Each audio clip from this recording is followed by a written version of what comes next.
Salut à tous, bienvenue sur le podcast Jacadi ou comment réussir si t'as pas dit Jacadi, qui donne la parole à des acteurs et actrices du monde de l'entreprise ayant réussi à transformer une idée en business à succès. Bonjour, moi c'est Cyril Marie, je suis entrepreneur depuis une vingtaine d'années dans la communication digitale et je dirige Inspire Studio, cofondateur de la French Tech en région Rhône-Alpes. Je suis passionné par les belles histoires d'entrepreneurs. Salut, je suis Gérald Debeau. J'ai passé les 30 dernières années dans de belles entreprises à l'international. J'ai décidé de poser mes valises dans la région pour créer Brooklyn, qui accompagne des dirigeants ambitieux et exigeants.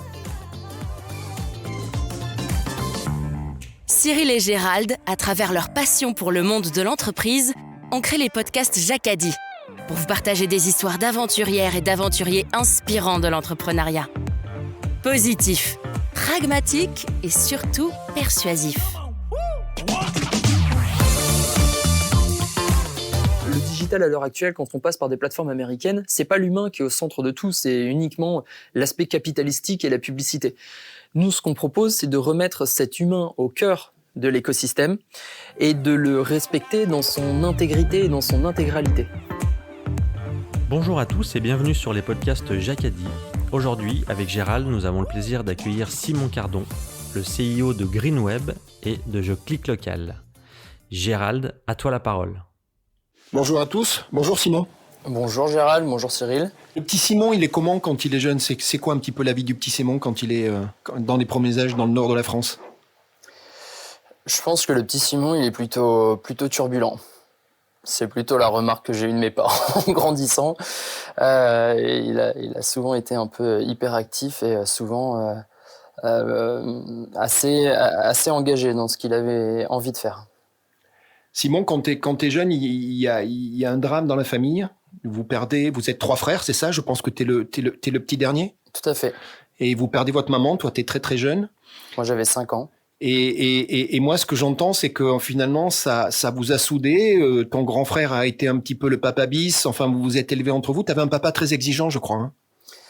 Ouais, exactement. Alors c'est vrai que la famille après s'est restructurée pour essayer de trouver un équilibre par rapport à la situation. Et on avait un papa qui était lui très exigeant, a toujours été. Il est d'ailleurs encore. Et j'avais un grand frère qui a toujours été très moteur dans le fait de faire des choses, d'être dans l'action.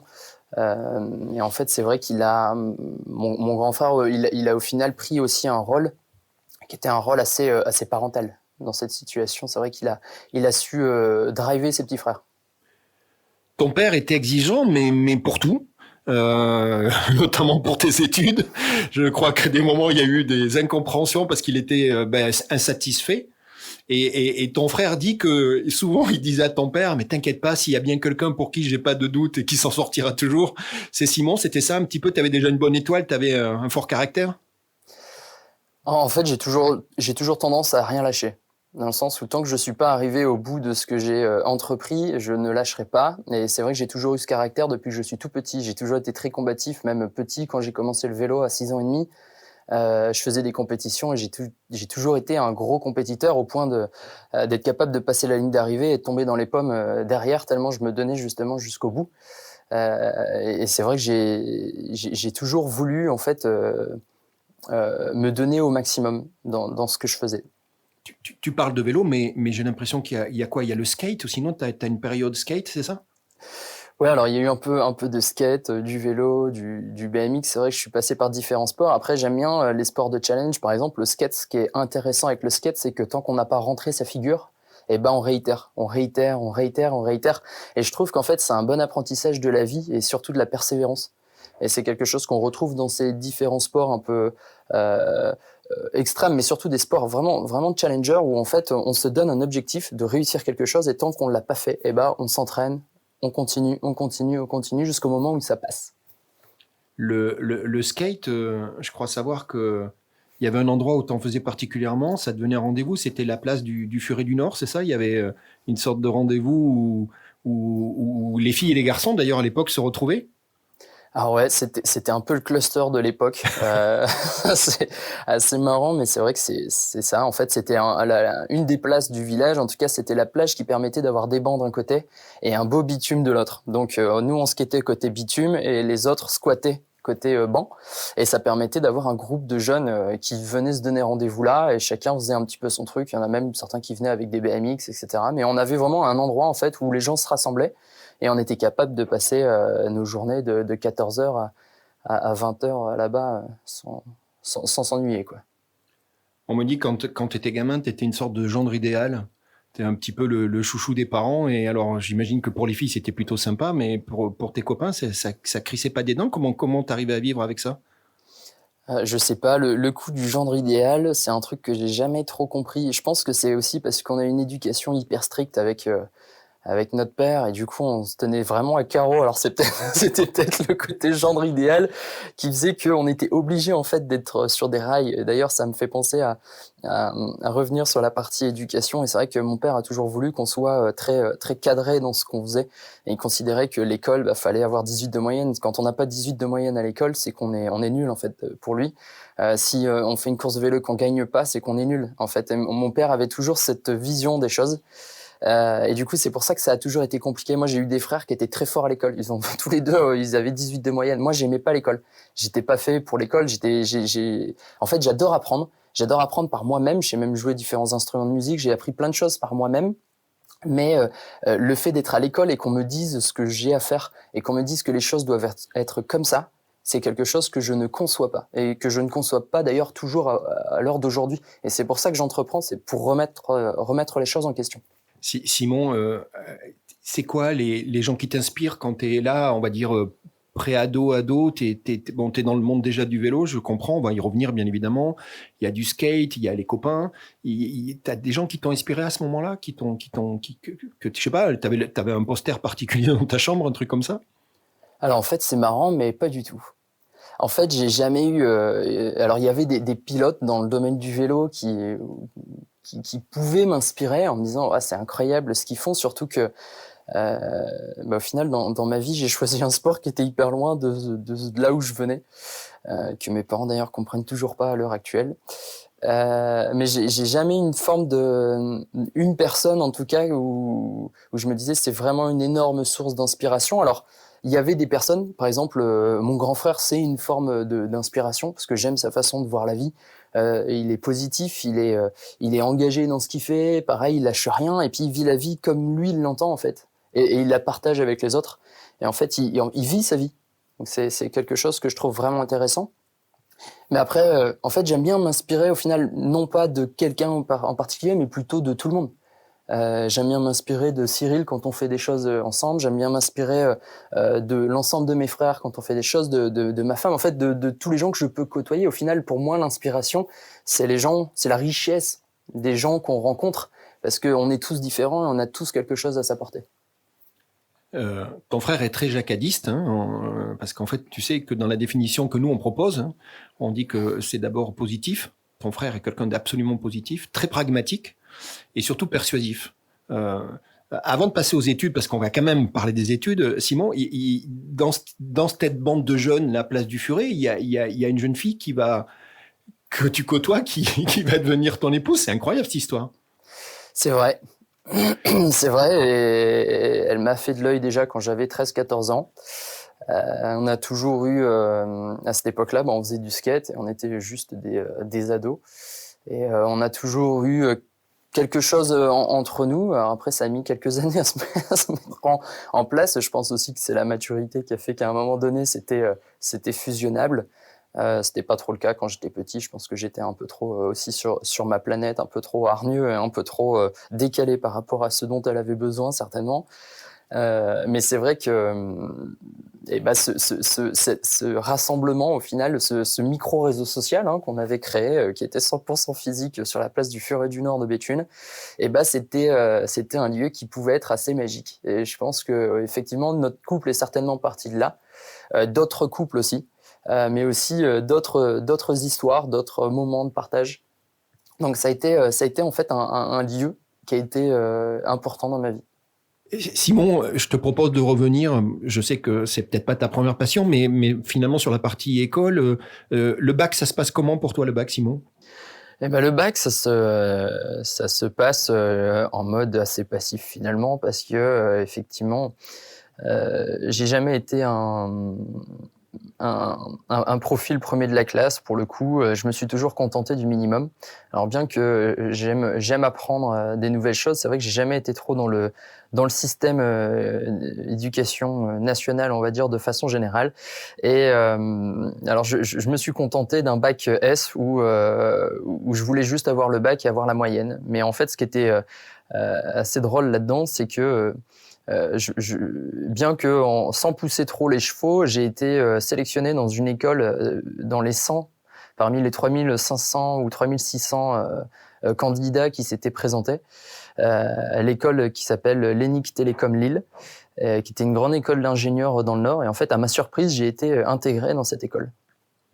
Et une autre partie, c'est vrai, qui était intéressante, c'est que même au niveau du concours pour rentrer dans cette école, je sais que j'ai pas fait des émules, c'était pas formidable mon score, mais ils ont bien aimé mon approche où je leur ai comparé la philosophie et les mathématiques en leur disant que c'était absolument la même chose. Et ils m'ont demandé de creuser, et en fait, on était dans un entretien, une sorte d'entretien d'embauche où il y avait 20 étudiants potentiels qui étaient là. Ça a duré 1 heure et je crois que j'ai parlé 55 minutes de ça. Moi tout seul, il y a personne d'autre qui a parlé parce que j'étais à fond dans mon truc de comparer la philosophie et les mathématiques. Je sais pas, je pense qu'à cette époque-là, j'étais focus là-dedans à fond, quoi. Je crois savoir que tu y restes quelques mois. Et que tu passes après sur un autre cursus dont tu as parlé, mais tu dis qu'aujourd'hui encore, dans ton entrepreneuriat et dans ta créativité, dans ton innovation, il y a quelque chose qui vient de cette époque-là, puisqu'en fait tu restes dans ce milieu un petit peu. Il y a des graines qui ont germé depuis. Alors en fait, j'étais vraiment passionné par l'électronique, les télécoms. L'informatique déjà à cette époque-là et depuis que je suis petit. J'ai quitté cette école parce qu'en fait la forme ne me convenait pas. Pour le coup, on était dans une forme d'éducation qui était uniquement orientée sur de l'apprentissage théorique.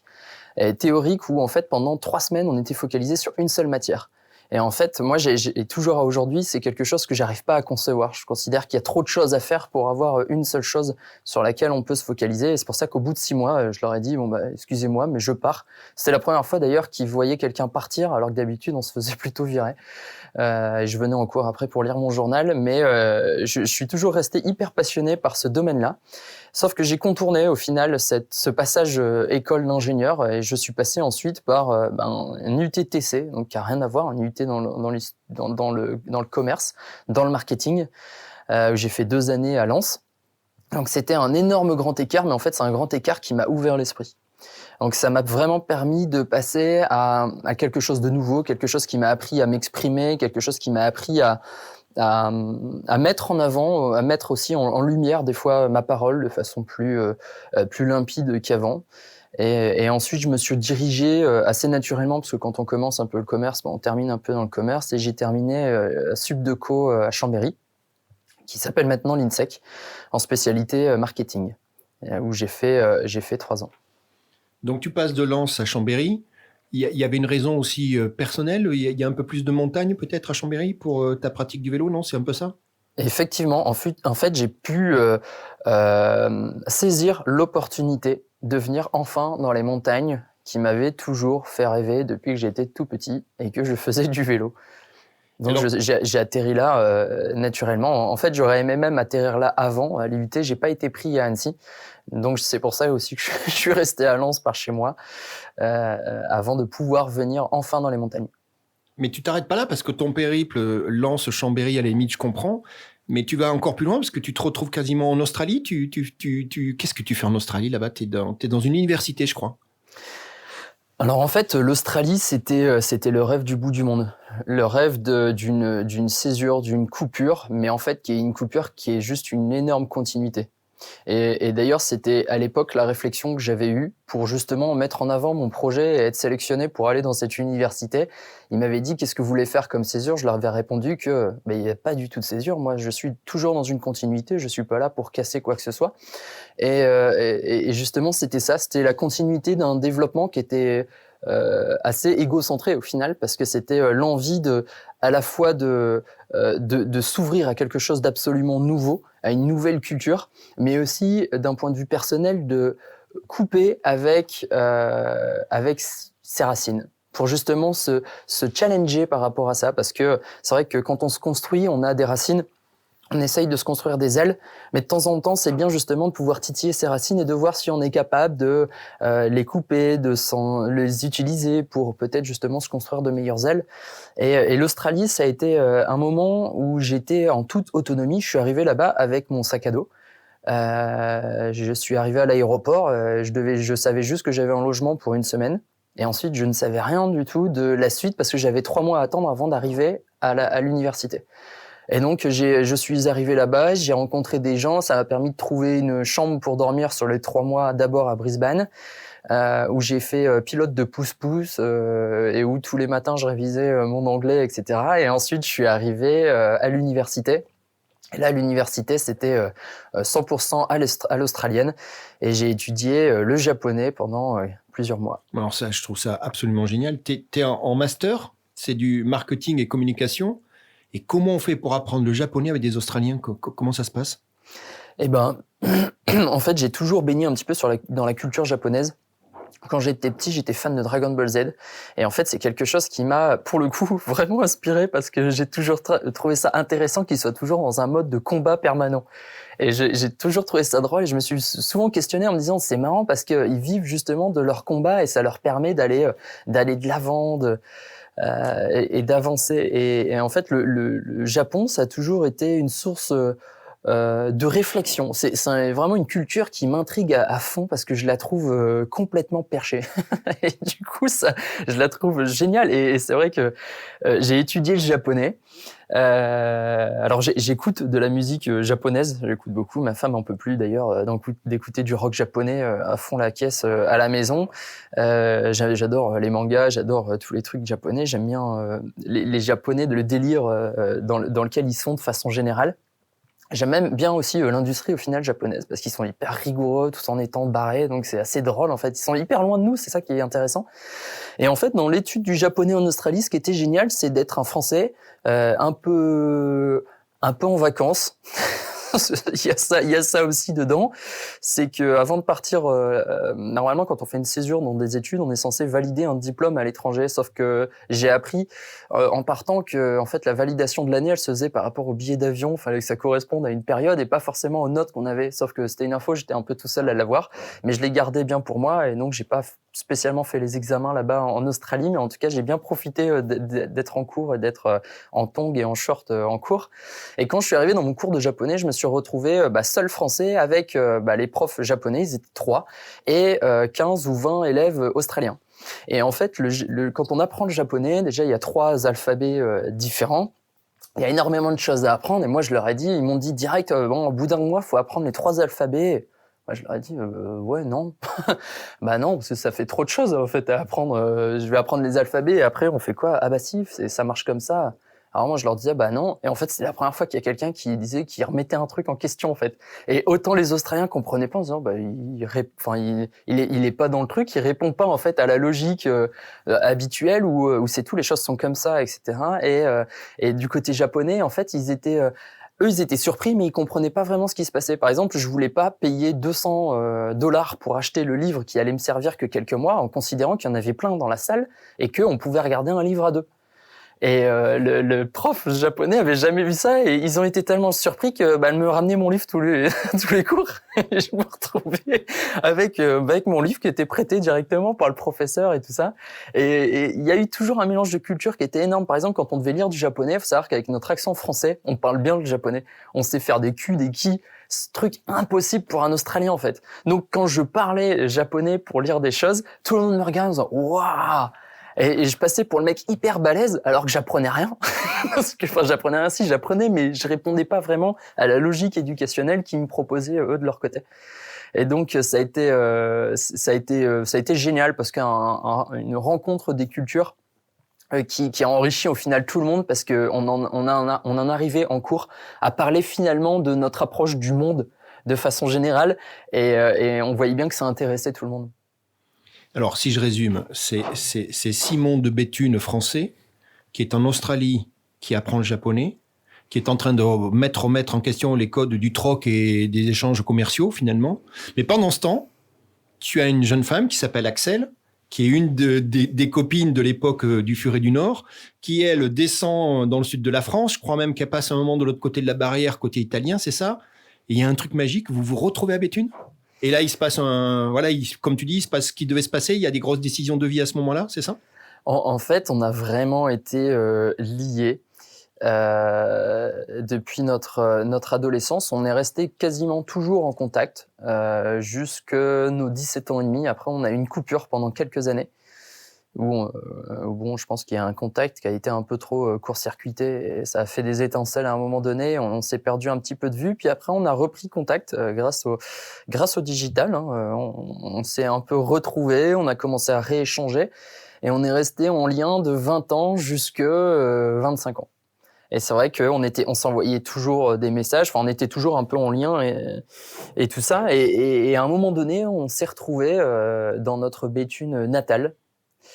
Et depuis, on est ensemble, on est mariés, on a 2 filles.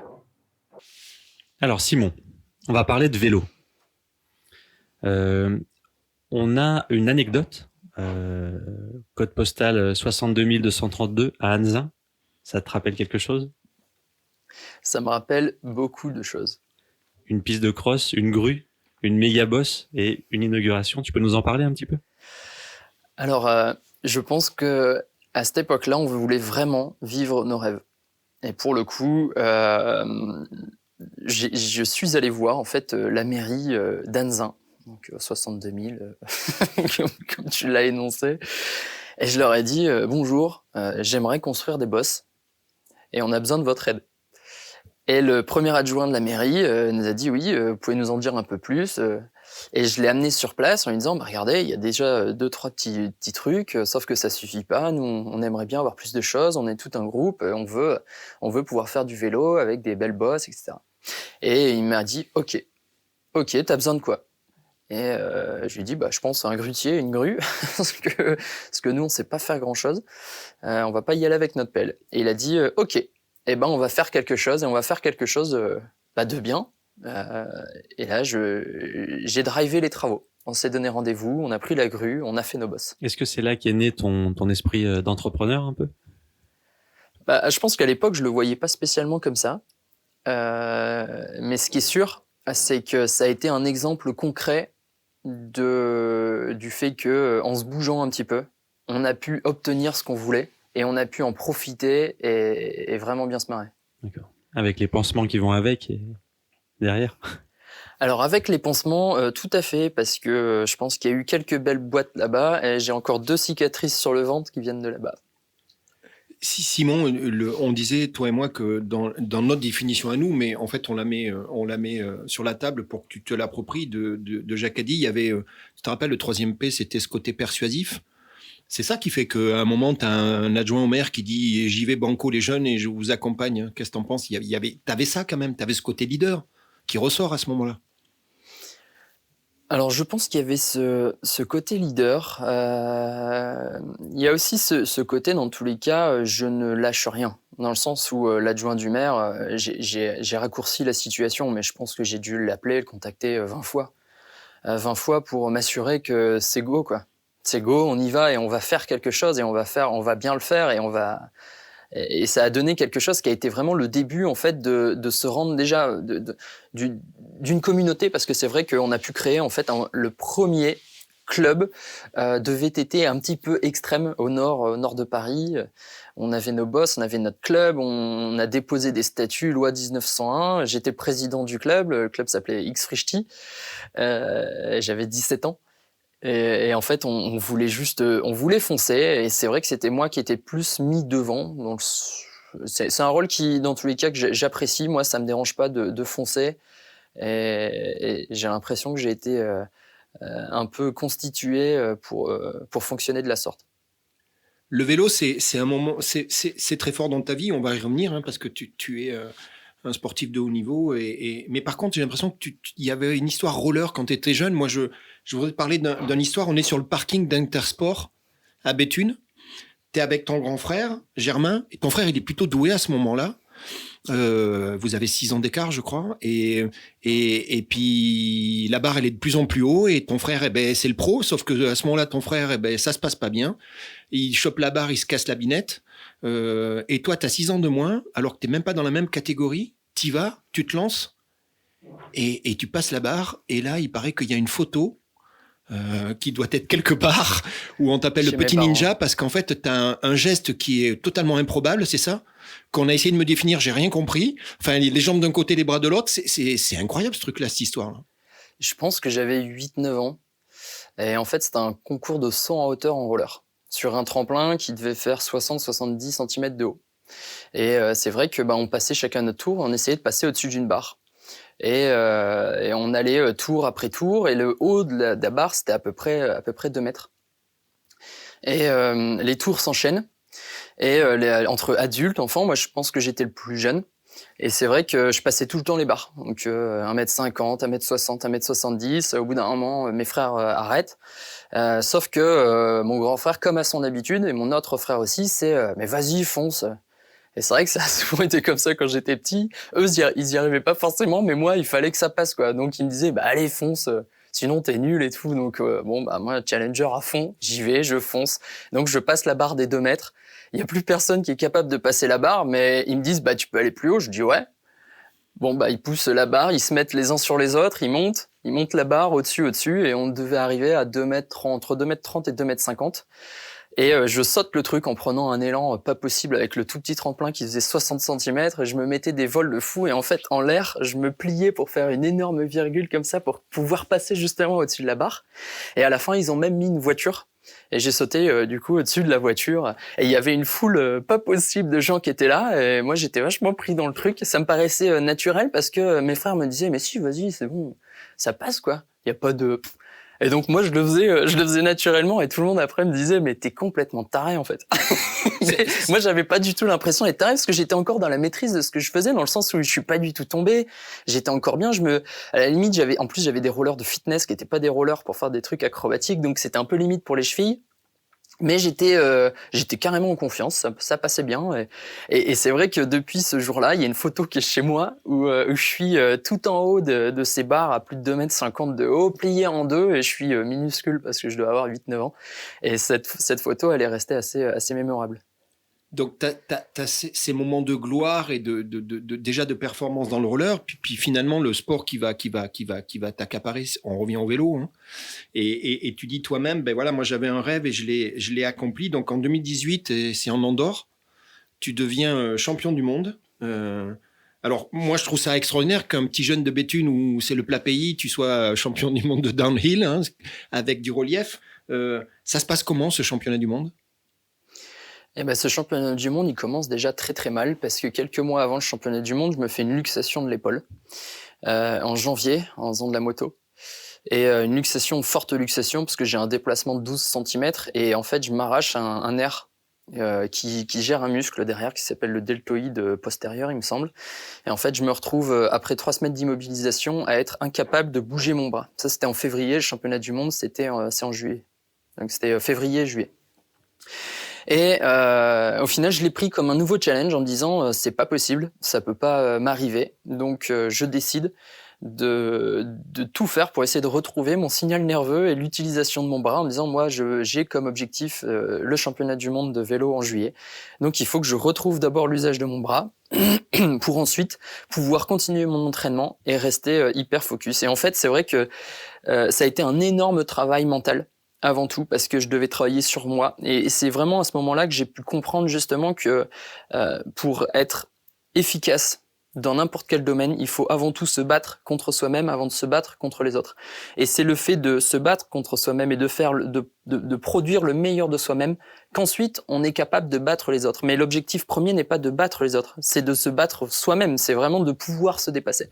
Et c'est vraiment dans cette logique-là dans laquelle je suis parti, et j'ai pu après quelques mois retrouver le signal nerveux. Dès que mon signal nerveux et que j'ai pu rebouger le bras, je me suis entraîné. Je pense déjà des électrodes. Alors pour maintenir mon muscle en état, je faisais des électrodes 10 heures par jour. J'étais branché toute la journée, j'allais à fond. Dès que j'ai retrouvé le signal nerveux, je refaisais de la muscu pour retrouver mon muscle, etc. Bref, j'ai rien lâché en me disant c'est pas possible, je veux pas de cette fatalité, je veux pas vivre cette fatalité, je veux foncer. Est-ce que tu penses que le mental qui a été nécessaire pour te battre, en fait, pour se battre contre cette problématique du bras, a fait en sorte de t'aider à gagner après contre tout le monde? Je pense que oui. Je pense que oui, et c'est notamment ma philosophie à l'heure actuelle. C'est vrai que quand quelque chose nous arrive, j'ai plutôt tendance à considérer que c'est l'occasion de se remettre en question et que même s'il nous arrive des choses graves, j'ai perdu ma maman quand j'étais petit et au final, même ce qui s'est passé dans ma vie maintenant, c'est un vrai moteur. C'est un vrai moteur pour moi. C'est quelque chose qui est en moi et qui fait que j'ai des choses à vivre, des rêves à vivre et je lâcherai rien parce que elle a pas pu les vivre. Et contrairement à ce qui lui est arrivé à elle, justement, elle nous a envoyé un message fort en nous disant vous devez tout faire pour tout vivre. Tu es champion du monde. Et finalement, ce que je comprends, c'est que le moment où tu kiffes le plus, et on va revenir à Béthune, c'est quand tu ramènes cette médaille à Béthune et que tu la partages. Et c'est marrant, hein, il y a encore tu reviens aux origines. Il y a quoi? Il y a une célébration. Il y a Monsieur le Maire. C'est un moment important pour toi, hein. Il y avait, en toute humilité, mais il y avait une certaine fierté d'accomplissement. T'étais content de repartager avec les gens qui t'ont accompagné, qui t'ont suivi. C'est un moment important. C'est un moment vraiment très très important parce que quand on était petit, c'est vrai que on voyait le VTT descente avec tout notre groupe de copains avec qui on roulait. On voyait les pros, on voyait les gens qui en profitaient, qui habitaient à Nice, à la montagne. Ils vivaient en fait leur truc et nous, on était un peu bloqués par chez nous et on se donnait des moyens pour faire des choses. Mais on était quand même un petit peu au final envieux de ceux qui avaient des vrais terrains, etc. Et en fait, ce que moi je me suis dit, c'est que dans tous les cas, je ne lâcherai rien dans le sens où, comme je viens de l'évoquer, c'est vrai que j'avais envie de vivre mon rêve jusqu'au bout. Je me suis donné les moyens en venant vivre à la montagne. J'ai même créé un team de VTT descente qui était professionnel, etc. Mon propre truc pour pouvoir justement en faire.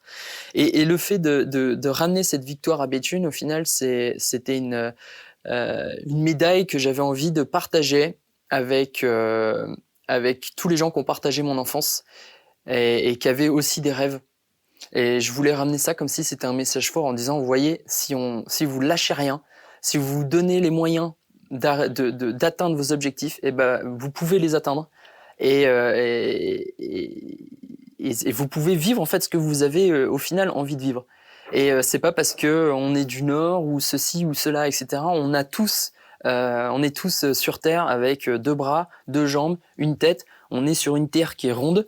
On peut se donner les moyens de faire plein de choses. Il faut pas être fataliste par rapport à ça.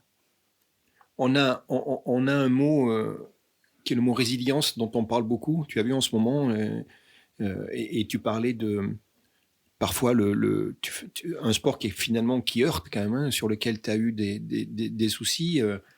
Tu me parles de cette manche de la Coupe du Monde en Autriche où ça se passe pas bien.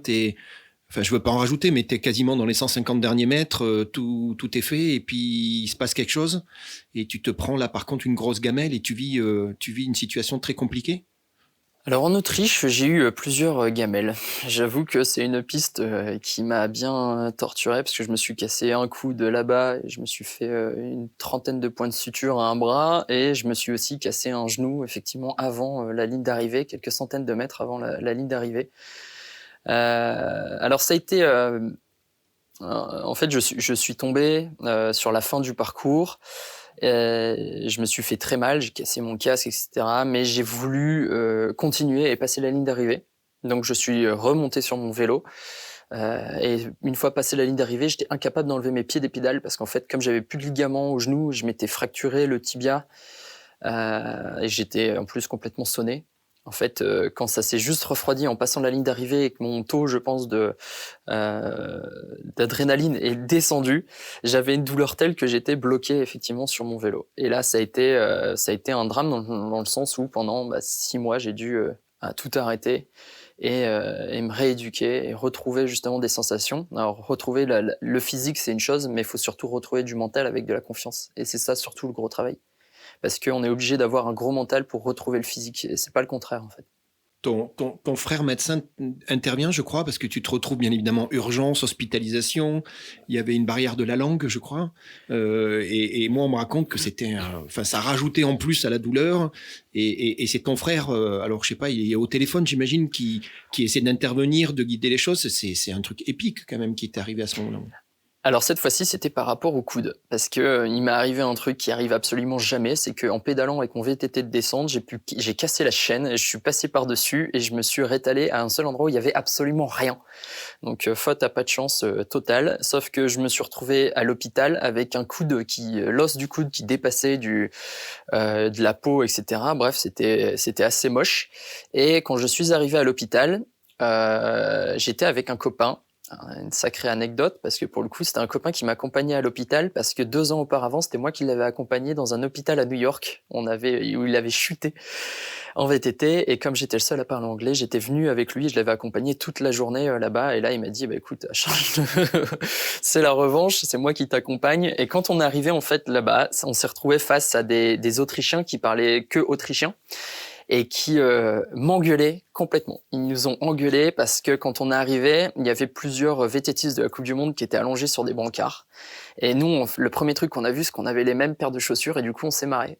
On s'est marré en se disant, merde, fallait pas avoir ces chaussures-là aujourd'hui parce qu'apparemment, c'est ça qui nous amène à l'hôpital. Et comme on se marrait, ils nous ont, le médecin qui était là, il s'est énervé sur nous en disant qu'on faisait un sport à la con, etc. On était tarés. Et je lui ai montré mon coude et là il a commencé à, je sais pas s'il m'insultait, il m'hurlait dessus en allemand, en autrichien. Et je me suis retrouvé dans une situation où je savais pas ce qu'il faisait. Et du coup j'ai appelé mon frère effectivement qui est urgentiste. Je me suis retrouvé dans une salle d'opération. Il me découpait la peau et en fait il jetait les morceaux de peau devant mon visage par terre. Moi j'étais allongé sur le ventre et lui coupait ma peau et il l'achetait devant moi. Il y avait du sang qui coulait partout et tout et je savais pas ce qu'il faisait. Il passait une espèce de karcher dans mon bras pour enlever les cailloux.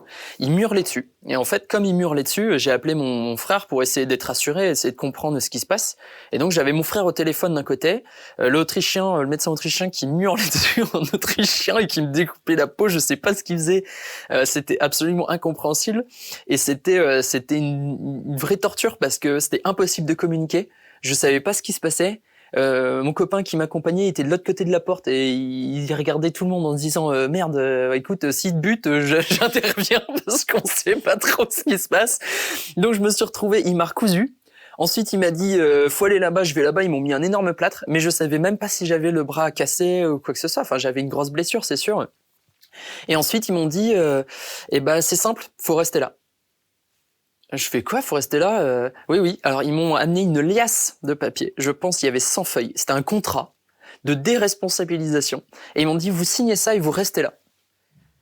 Je fais, non, je reste pas là. Et j'avais mon frère au téléphone. Je dis, je fais quoi? Et il me dit, pourquoi ils veulent que tu restes là? T'as quoi? Je sais pas ce que j'ai. Et je veux pas rester là. Ils ont l'air complètement tarés et tout. Et mon frère m'a dit, écoute, il faut que tu rentres et que t'ailles à l'hôpital en France au plus vite. Tu leur dis que tu rentres et puis c'est tout. Et là, je leur ai dit, non, je rentre en France. Et là, ils m'ont regardé. Et ils m'ont parlé en hurlant dessus en allemand. Ils m'ont ramené un autre contrat de 100 pages. Ils m'ont dit, vous signez et vous sortez. Et donc, j'ai signé le truc, je suis sorti. Et on m'a dit, faut rentrer rapidement en France. Et je suis rentré le lendemain, effectivement, en voiture pour aller à Grenoble. Et l'histoire continue, puisqu'à Grenoble, quand ils m'ont vu avec mon plâtre et ils ont enlevé le plâtre, ils ont fait des yeux pas possibles. Là, je leur ai dit, mais pourquoi? Mais qu'est-ce qu'on m'a fait à mon coude? Et ils m'ont dit, on n'a jamais vu ça. Ah bon, c'est quoi? Et ils vous ont mis un drain, mais sans mettre quoi que ce soit pour récupérer le sang qui coule et tout, quoi. En fait, il vous a fait un truc un peu intermédiaire.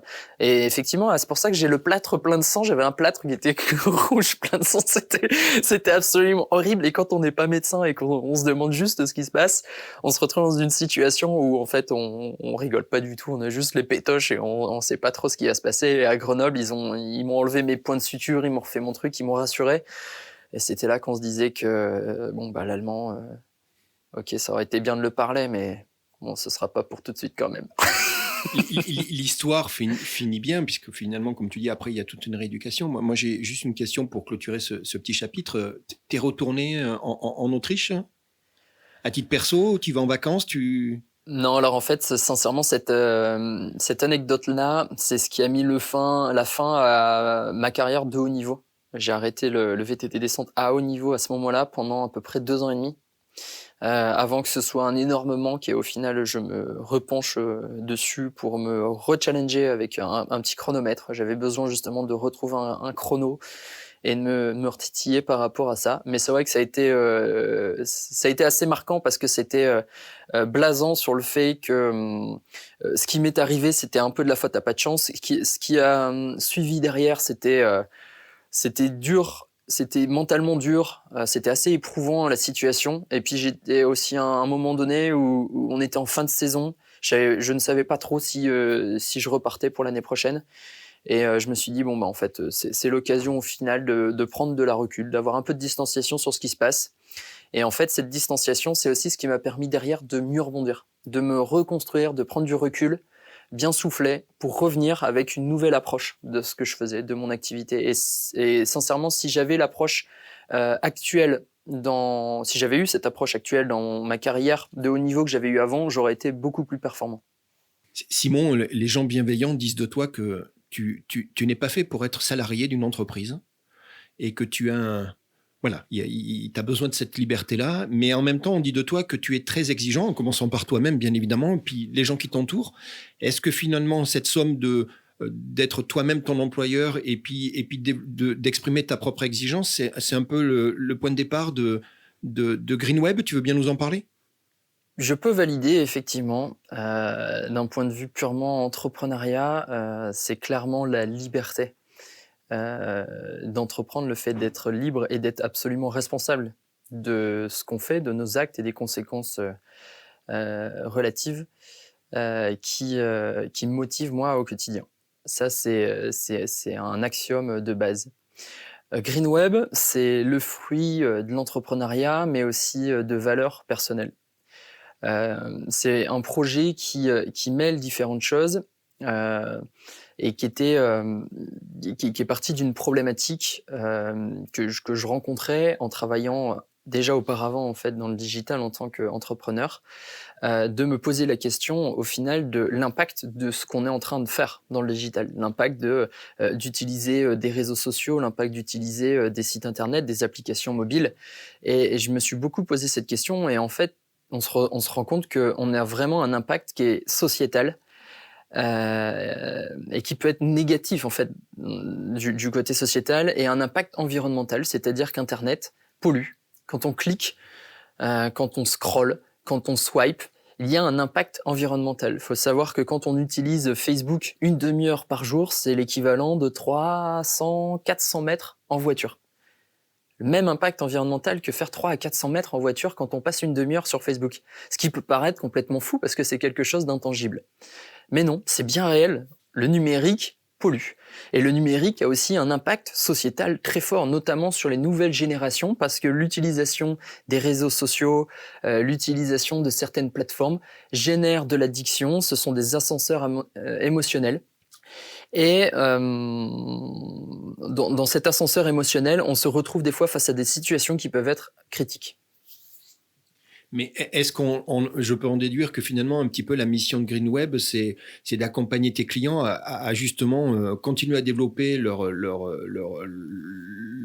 business à travers le digital, tout en essayant de maîtriser ou de limiter l'impact environnemental? C'est un peu ça l'idée? C'est ça l'idée. L'idée de GreenWeb, c'est d'accompagner nos clients dans un digital qui est toujours plus performant, mais qui a un impact sociétal plus positif et un impact environnemental réduit.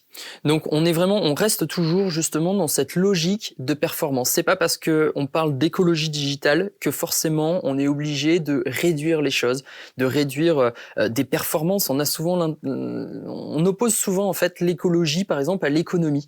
Moi je considère que l'écologie c'est une chance pour tous, et on a besoin, c'est quelque chose qui est absolument nécessaire à l'heure actuelle, mais c'est surtout un nouveau levier, c'est une nouvelle alternative, c'est une nouvelle opportunité pour n'importe quelle entreprise. Il faut savoir qu'à l'heure d'aujourd'hui, les entreprises qui ont intégré par exemple des services RSE au sein de leur entreprise ont tous augmenté leur chiffre d'affaires. Elles se sont toutes développées grâce à ce positionnement plus respectueux de l'environnement et des hommes. Donc remettre l'homme en fait au cœur d'un système digital, au cœur de solutions digitales, et d'avoir cet impact qui est toujours plus positif, on se rend compte qu'au final, ça amène aussi des résultats qui sont plus positifs. Tu parles dans GreenWeb, vous parlez d'écosystème digital responsable, c'est ça un petit peu le leitmotiv, c'est ton fil rouge aujourd'hui dans ton approche ? C'est l'approche responsable pour nous, elle est indéniable, surtout en 2020 avec ce qu'on a connu cette année, avec le Covid, avec la situation actuelle. On a pu prendre du recul sur beaucoup de choses qu'on fait. Et être responsable, ça devient la base, c'est-à-dire connaître les conséquences de ce qu'on fait. Quand on crée un écosystème digital responsable, c'est un tout. C'est-à-dire qu'une entreprise, elle a un écosystème digital qui peut être son site internet, des applications mobiles, mais aussi ses réseaux sociaux. C'est tout un ensemble. Le rendre plus responsable, c'est justement lui permettre d'avoir, toujours dans cette logique d'optimisation, lié à l'humain. C'est remettre l'humain au cœur de ça. C'est-à-dire que là, on a le digital à l'heure actuelle, quand on passe par des plateformes américaines, c'est pas l'humain qui est au centre de tout, c'est uniquement l'aspect capitalistique et la publicité. Nous, ce qu'on propose, c'est de remettre cet humain au cœur de l'écosystème et de le respecter dans son intégrité et dans son intégralité. Simon, est-ce que tu peux nous parler justement dans une évolution de tes projets professionnels de Je clique local? Parce que je pense que c'est vraiment la transition est parfaite par rapport à ce que tu viens de dire. Et est-ce que tu peux nous parler de l'initiative qui est derrière Je clique local, des partenaires qui t'ont aidé à mettre en place ce projet et du déploiement qui est en cours, il me semble, dans plusieurs villes en France? Alors, Je clique local est un projet typique de GreenWeb. GreenWeb a 3 orientations, l'éthique, le local et l'éco-responsable. Je clique local, c'est une solution d'activation phygitale des acteurs économiques locaux. Qu'est-ce que ça veut dire ? On est dans de l'activation, c'est-à-dire dans de l'animation commerciale et territoriale. Donc vraiment, on parle des commerçants locaux. Phygital parce que elle agit à la fois sur du physique et du digital. Notre approche, c'est de dire que le digital, de façon locale, permet de reconnecter les gens localement, de créer du lien. Et d'un point de vue purement commercial, le commerce local, ce n'est pas du e-commerce, dans le sens où si on transforme tous les commerçants locaux en e-commerce, on va les mettre en concurrence directe avec Amazon, et Amazon va en faire une bouchée en quelques semaines. Donc c'est vraiment pas l'idée. L'idée chez nous, c'est de proposer un digital qui va plutôt amener les gens à retourner justement dans les magasins d'un point de vue physique d'une part, mais aussi par défaut, à pouvoir en fait générer des transactions de façon 100% digitalisée. On en parle beaucoup à l'heure actuelle. On parle de marketplace, de click and collect, de livraison. Nous, on est plus orienté call and collect, c'est-à-dire qu'en reprenant les leviers de développement du commerce local qui sont orientés sur le relationnel, sur l'expérientiel, sur le serviciel, contrairement au e-commerce qui est plutôt basé sur de la concurrence prix, sur de la praticité.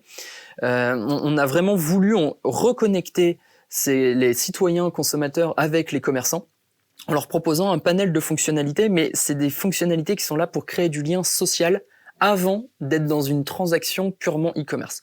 On considère vraiment que à travers Je clique local et contrairement justement aux plateformes marketplace habituelles, il faut absolument avoir cette logique phygitale de pousser les gens à retourner dans des magasins physiques plutôt qu'à uniquement se focaliser sur un mode e-commerce qui est pour nous un mode par défaut. Ok. C'est ce que tu vas développer dans un de tes premiers livrables qui est Bet une Shop. On en revient encore une fois, je suis désolé Simon, hein, comme quoi. Bet une Shop, c'est ça, c'est exactement ce que tu as mis en place et j'ai cru comprendre que tu as eu tout de suite l'adhésion. En fait, le concept, il fonctionne. Bet une Shop est notre premier exemple. C'est un exemple et aussi une expérience. C'est un projet qui s'est pas monté du jour au lendemain. C'est le fruit de 2 ans d'expérimentation sur Béthune. Et j'ai eu la chance justement suite à ma médaille que j'ai que j'ai ramenée à Béthune, d'avoir eu quelques portes ouvertes et notamment la mairie, le maire de Béthune était hyper enthousiaste sur le fait de tester justement une aide à la digitalisation des commerçants locaux. et de pouvoir tester des expérimentations pour voir ce qui pouvait marcher, pour pouvoir connecter les différents acteurs en présence, c'est-à-dire la mairie d'une part qui est là pour articuler le tout évidemment, mais aussi les commerçants et les professionnels locaux et les citoyens consommateurs. Et donc pendant 2 ans, on a testé différentes choses, on a sondé, on a testé des solutions, on est vraiment avancé, dans une méthode qu'on appelle le Lean Startup, et on y est allé progressivement, crescendo, on s'est toujours remis en question, et à la fin, on en est arrivé à la solution Je Clique Local, qui mélange le physique, le digital, qui mélange le social et le e-commerce. Et aujourd'hui, on a des résultats qui sont absolument hyper intéressants parce que on a un taux d'interactivité sur l'application qui est juste énorme. On a Betune Shop en l'espace d'un mois sur le lancement de la nouvelle version, c'est plus de 4600 utilisateurs, plus de 2500 utilisateurs actifs, ça veut dire qu'ils se connectent dans les 48 heures. On a eu 67 000 pages vues, on a eu un taux d'interaction 23 000 interactions en un mois, 23 000 interactions, c'est des clics sur les boutons. On a des commerçants qui ont plus de 350 followers. On a eu un nombre d'appels qui provenaient de l'application. Sur l'application, on peut appeler, on peut faire des appels vidéo, on peut envoyer des messages, on peut aussi commander en ligne. Mais justement, ce qu'a montré l'application, c'est que des commandes en ligne, ça a été très relatif parce que c'est pas vraiment ce que recherchent les gens. Quand on commande en ligne, dans tous les cas, maintenant, c'est le comportement des consommateurs a fait que ils sont habitués aux pure players de la vente en ligne.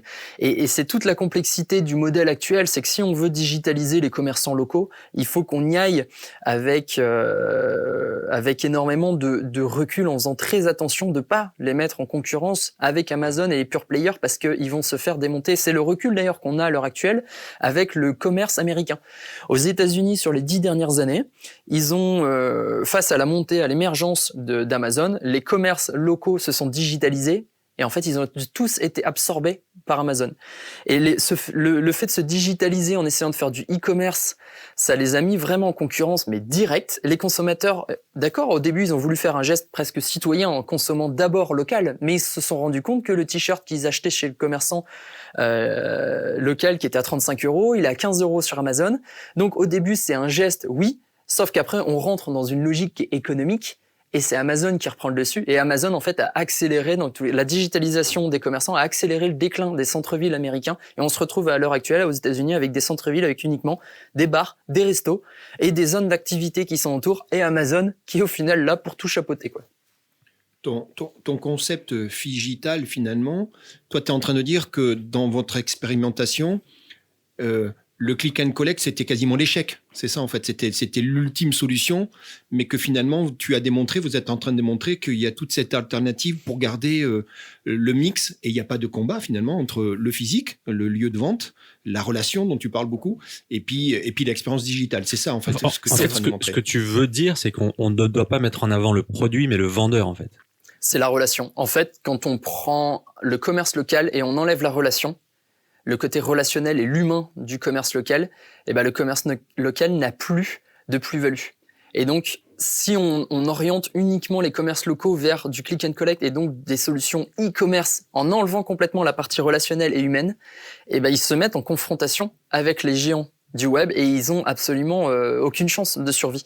C'est pour ça que je pense, et c'est ce qu'on a vu, nous, par rapport à notre expérimentation et par rapport à nos chiffres, parce que maintenant, on a des statistiques qui sont intéressantes par rapport à ça, c'est que on doit travailler dans cette relation entre un commerçant local, un professionnel local et un citoyen consommateur. C'est d'abord cette relation, c'est d'abord cet humain, c'est d'abord cet échange presque verbal, ce conseil qui est absolument indéniable. Il faut qu'on puisse le remettre sur la table. Et au final, dans notre logique d'avoir créé la solution Je Clique Local, maintenant on est presque plus dans une forme de militantisme justement pour remettre en avant le fait que du commerce local, c'est de l'humain et du relationnel avant tout. Et il faut pas l'oublier parce qu'on a très peur que si on l'oublie, au final, on va desservir complètement notre cause locale. Et ça va même très loin puisque dans les tests que tu as fait, tu as même intégré des visites virtuelles des boutiques au niveau de leur structure. Donc, on peut se promener dans la boutique en restant dans son canapé, en fait, pratiquement. On est vraiment dans cette logique d'expérientiel. On veut mélanger le physique, le digital. Le digital doit vraiment être au service du relationnel physique, de l'humain. Faut vraiment replacer l'humain au cœur de tout ça. Quand on va chez son caviste parce qu'on a besoin d'une bouteille de vin pour manger une raclette le soir, on a souvent besoin du conseil du caviste. Qu'est-ce que tu nous conseilles pour une raclette? Et c'est ça qui crée du lien. Et pour du commerçant local, cet échange verbal, c'est aussi ça qui crée de la fidélisation. Et que si, vraiment, j'insiste à ce niveau-là, c'est que si on coupe cet échange, le commerce local n'a plus raison d'être et on est en train de les tuer. Simon, on arrive à un moment important de l'interview aujourd'hui dans Jacadi et on y tient énormément, c'est le coup de gueule. Mais j'ai l'impression que la discussion qui est en train de s'engager en prend la direction. Je te vois bouger, animer, tu parles avec tes tripes. Alors c'est quoi cette histoire? Qu'est-ce qui va pas, Simon? Dis-nous. Je pense que on est dans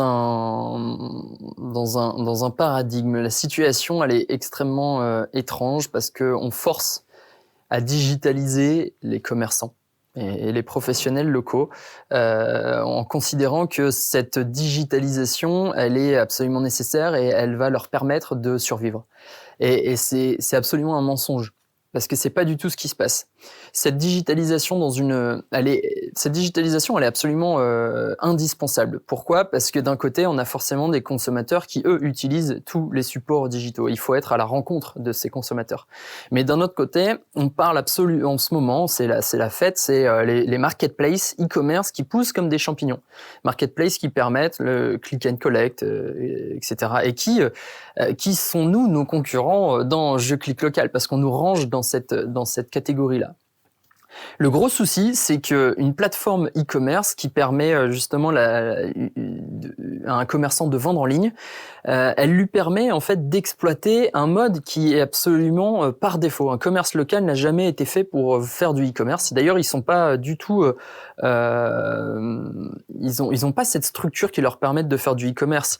À l'heure actuelle, quand on prend l'ensemble des commerces et des professionnels locaux, seulement 3 à 5% d'entre eux sont capables vraiment de faire du click and collect.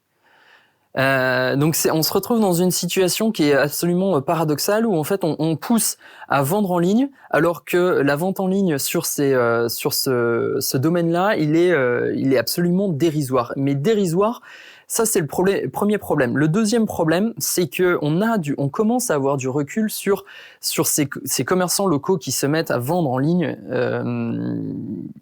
de façon générale, en click and collect ou en livraison. On a eu l'exemple des États-Unis sur ces 10 dernières années, et en fait, ce qui s'est passé aux États-Unis, c'est que face à la montée d'Amazon, les commerçants locaux se sont digitalisés en voulant vendre sur Internet. Et qu'est-ce qui s'est passé? Ils se sont mis en concurrence avec Amazon et ils se sont fait absolument avaler par Amazon. Et ça a accéléré le déclin des centres-villes américains. Et ça, il y a personne qui veut le regarder. Et à l'heure d'aujourd'hui, nous, on pourrait répondre, par exemple, à des appels d'offres pour des villes pour développer Je Clique Local ou d'autres. On a des concurrents qui font des trucs géniaux.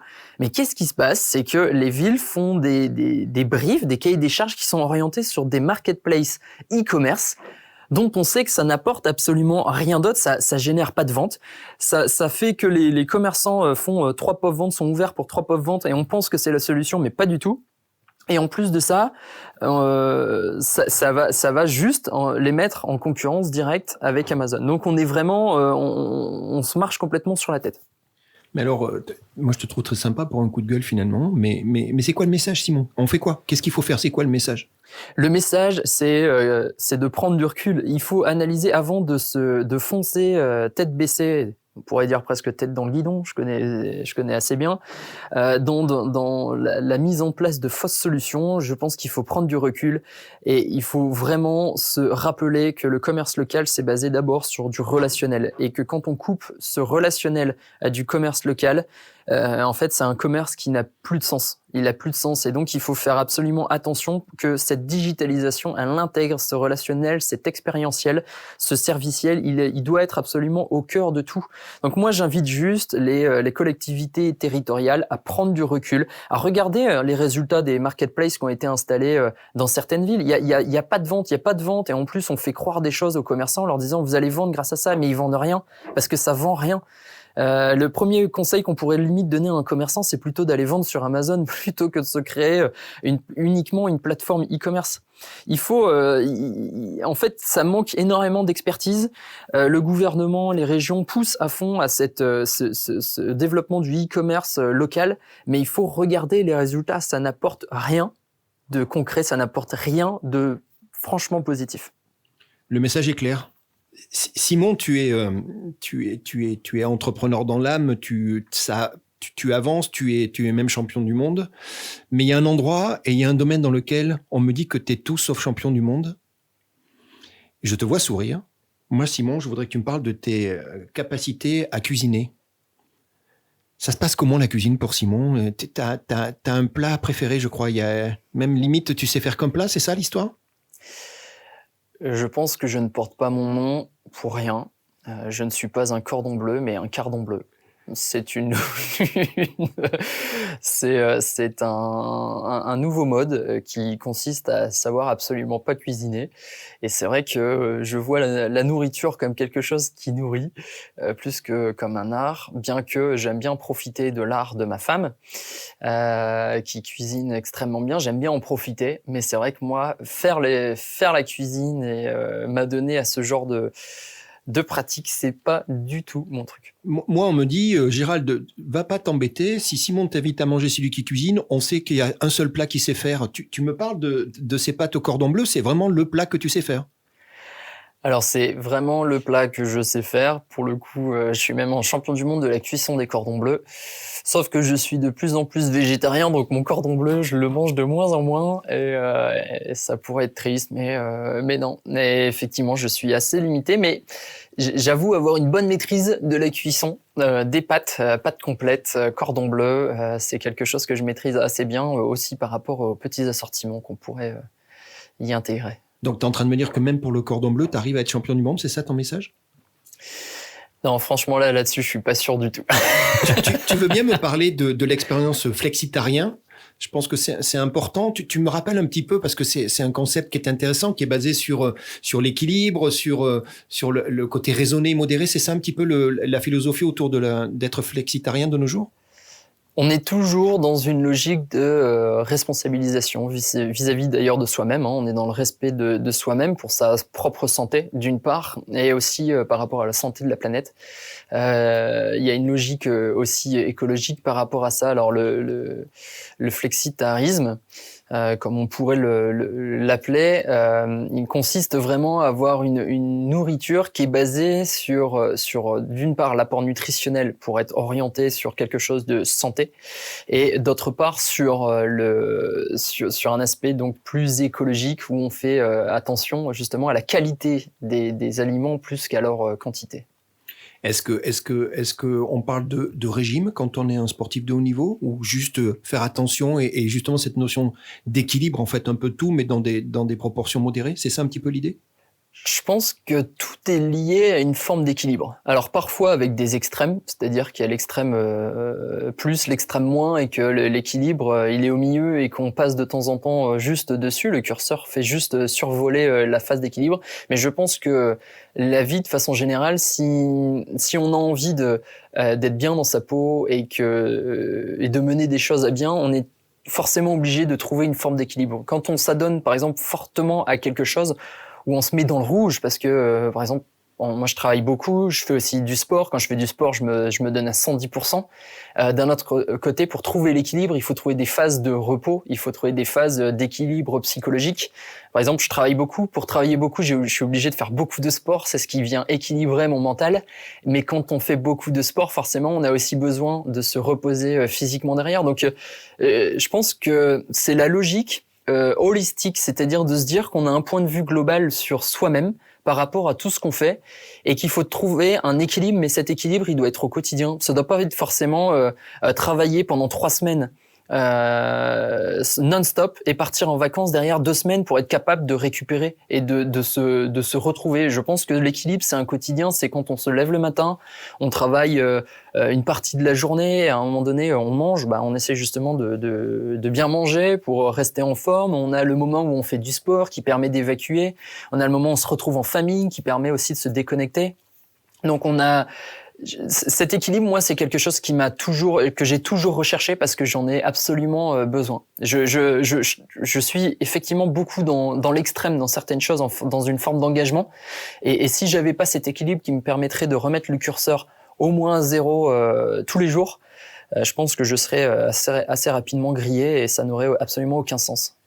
Simon, la vie fait qu'aujourd'hui tu es très occupé. Tu le dis toi-même, tu es souvent beaucoup plus que 100% dans tes diverses réalisations. T'es papa de 2 petites filles. Il y a la petite Nina et la petite Paola qui sont en train de grandir. Hein, et comment tu vois, c'est quoi les prochaines étapes aujourd'hui? Quelle est ton actualité?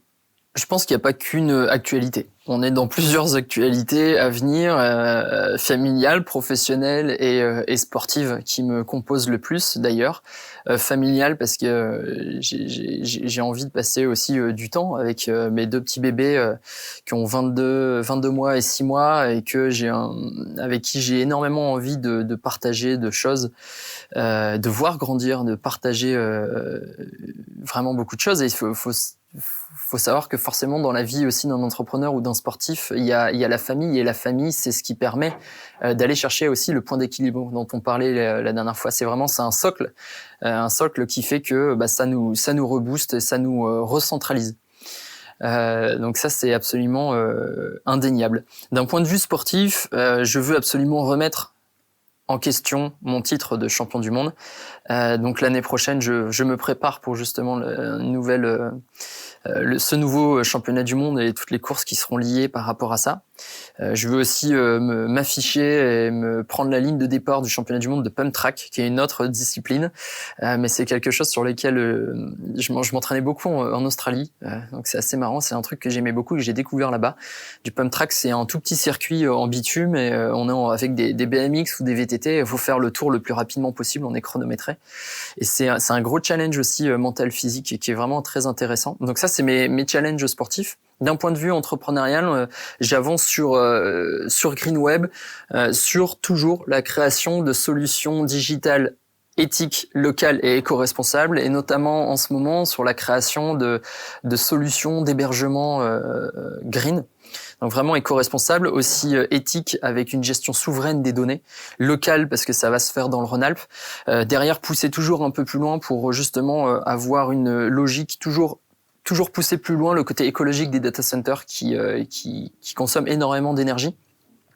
Et aussi remettre justement sur le tapis le fait que la data, c'est un énorme sujet dans le milieu de l'informatique et du digital. À l'heure actuelle, on utilise énormément de plateformes qui sont américaines, un peu chinoises. Sauf que moi, mon travail, depuis quelques mois maintenant, quelques années, mais surtout depuis quelques mois, parce que ça s'est formalisé concrètement avec GreenWeb, c'est de travailler à la construction du web européen de demain.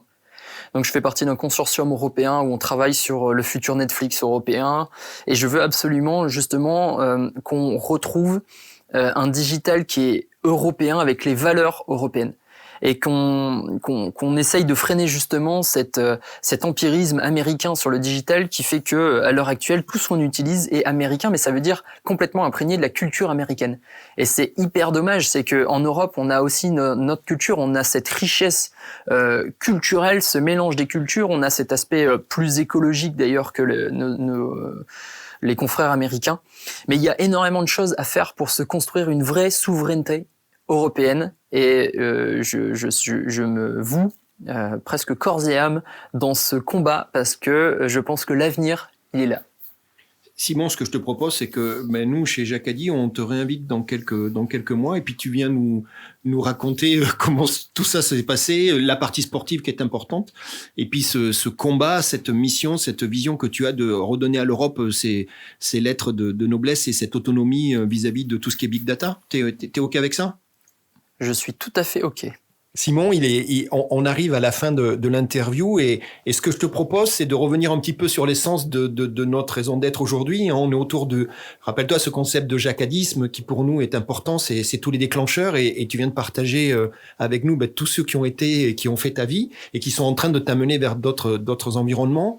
On a souhaité, chez Jacadi, positionner au départ notre définition à nous, je te le rappelle. Donc, c'était d'abord cette démarche positive, c'est très important. Il y avait ce concept de pragmatisme. On est dans du concret, on dit ce qu'on fait, on fait ce qu'on dit. Et puis, surtout, on appuie systématiquement ce côté persuasif parce que à un moment, on entraîne des gens avec nous. Et puis, finalement, Simon, dans cette approche, tes Jacadi à toi, qu'est-ce qui reste de tout ça? C'est quoi tes Jacadi à toi, Simon? Je dirais que mon Jacadi à moi, c'est « let's go ». Et que c'est simplement se dire qu'au final, il n'y a pas grand-chose qui nous retient de faire des choses dans la vie. À partir du moment où on a envie de le faire, on a envie d'atteindre un résultat, on y va, on fonce. Alors, on prend forcément un peu de recul avant, mais dans tous les cas, tant qu'on n'a pas fait bouger les lignes, tant qu'on ne s'est pas donné dans quelque chose, on n'obtiendra jamais de résultat. Donc, on n'a qu'une vie. C'est un peu one life, mais il faut y aller, il faut foncer. Il faut en profiter. Et la vie est un ensemble d'opportunités qu'il faut saisir. Quand je dis Jacadi, je te vois sourire. Pourquoi? Il y a une expérience familiale autour de Jacadi. Pourquoi tu souris chaque fois que je te parle de Jacadi? Parce que mon père s'appelle Jacques et il a été très strict. Il est toujours très strict. Donc quand on dit Jacadi, ça me fait très penser à mon père. Eh ben, merci beaucoup Simon pour cette interview. Merci Gérald. On a passé un excellent moment en ta compagnie et on espère à une prochaine et à très bientôt à tous. Et n'oubliez pas de nous retrouver dans un prochain épisode de Jacadi. Merci. Au revoir Simon. Merci à vous. Au revoir. Jacadi, suivez-nous et abonnez-vous bien sûr. On se retrouve bientôt pour une nouvelle partie. En attendant, soyez positifs, pragmatiques et persuasifs. Jacadi, inventez vos propres règles.